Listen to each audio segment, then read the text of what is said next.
Toujours dans l'exemple de la pondération des éléments dans un module d'évaluation. Donc, nous sommes de nouveau dans les options, axe de positionnement. Donc, nous avons vu la première étape, la deuxième étape, la troisième étape. Donc, pour préciser un peu de l'exemple, toutes les questions du module qui commencent par M51, que ce soit map 0, map 1, etc., vont être affectées à l'axe teinture. Toutes les questions commençant par M52, donc M52 map 0, M52 map 1, etc., vont être affectées à l'axe impression. Et toutes les questions M53 vont être affectées à l'axe les après. Donc, par exemple, si l'élément M51 contient 25 questions.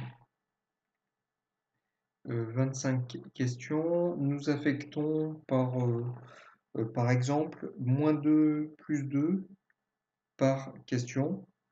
Donc, ça fera 25 fois 4, donc 100 points à affecter aux 25 questions. Donc, pour les questions qui ne sont pas des QCM,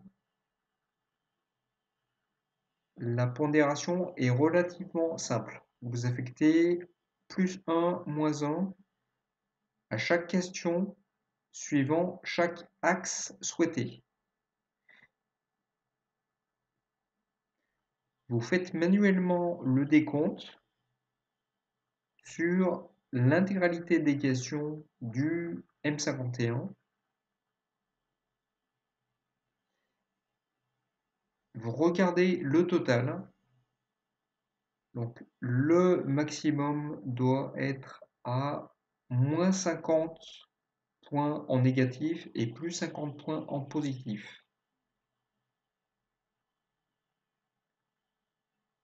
Toutes les questions du type QCM, vous allez affecter les points restants.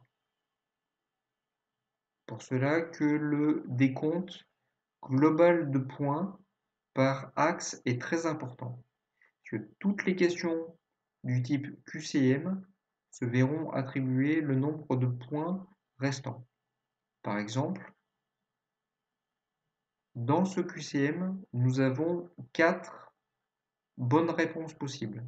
Donc nous allons affecter +1, +1, +1, +1, ou -1, -1, -1, -1.